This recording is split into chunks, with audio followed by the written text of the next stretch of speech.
તો અહીંયા એરંડાનું ખેતર બહુ સારામાં સારું જોવા લાયક મળ્યું છે, તો આપણે જોવાનું છે.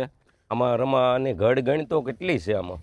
આ 1 2 3 4 5 6 7 8 9 10 11 12 ગળ્યું છે આને એક છોડવે. એ તે પછી વાંબ ની 3 ફૂટની. આજે આને જો આ વર્ધક સલું છે અહીંયા, એટલે આ 3 ફૂટની લોડ થાય આમાં. આ ખેડૂતે ટોટલ 9 વીઘાના એરડા સોંપેલા છે. આપણે આ એરંડા સોંપવાની પદ્ધતિ છે ને, આપણે કપાસ સોંપીએ એ જ રીતે એરંડા સોંપાય. આ એરંડાના વાવેતરમાં 6 ફૂટનું પાટલું છે ને લાઈનમાં 2.5 ફૂટનું અંતર છે. આનું વાવેતર ધોળા અમરેલી બાજુ બહુ થાય છે, અમારે તળાજા ભાવનગર ડિસ્ટ્રિક્ટમાં ઓછું થાય છે. અને આને હરિયા બાંધીને જ પાણી આપવાનું રહે છે. અને 20 થી 25 જમણે આપણે આને પાણી આપવાનું રહે.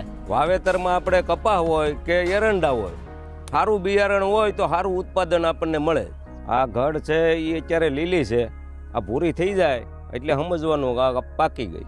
અને કોઈ એરડા કે કોઈ એરડિયા કે, પણ આપણે આને દિવેલા કહેવામાં આવે છે. આપણે જે ખેતરમાં ઊભા છીએ એ સાઈ સીડ કંપનીનું એરંડાનું બિયારણ, સાઈ કંપનીનું બિયારણ આપણે સોંપીએ તો સુકારાનું પ્રમાણ બહુ ઓછું રહે છે. આ સાઈ 33ની બિયારણની ઠેલી છે. અને આ આખા ખેતરમાં આ બિયારણ સોંપેલું છે.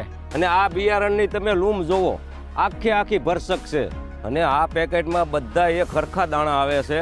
આપણે ખેતરમાં પાણીની સગવડ ઓછી હોય તોય પણ આ પાક પાકી જાય છે. આ બિયારણની જાતમાં દાણાનો વજન વધારે આવે છે અને ફોતરી બહુ ઓછી નીકળે છે. અને આ પાકની ભરતી 80 થી 85 કિલોની રહે છે. જુગલભાઈ આમ તો જુઓ, આ છોડવા કેવા મજબૂત ગરબા જેવા લાગે નહીં? બહુ મજબૂત છે. આ બિયારણની અંદર દવાની એક પડી આવે છે.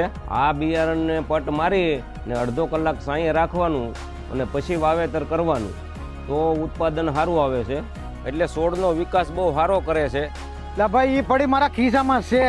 હા, આ બસ જો આ પડી, આનો દોડવો જો તો કેટલો મજબૂત છે, આમ કડક. જો આ ફોલાઈ ગયા જો, એટલે પાકાનો બહુ મજબૂત સારો આવે, વજનદાર દાણો બને છે. ઓલા દોડવા જો પાકી ગયા છે, થોડી તો બે બતાવી તો જુઓ ને, બહુ મજબૂત છે આનો. આ 2 દોડવા અમે તોડ્યા પણ પાક તો જુઓ એક ખરખા દાણા. મિત્રો, અમે આવ્યા હતા અહીંયા ધોળાની બાજુમાં એરંડાનું બિયારણ જોવા માટે.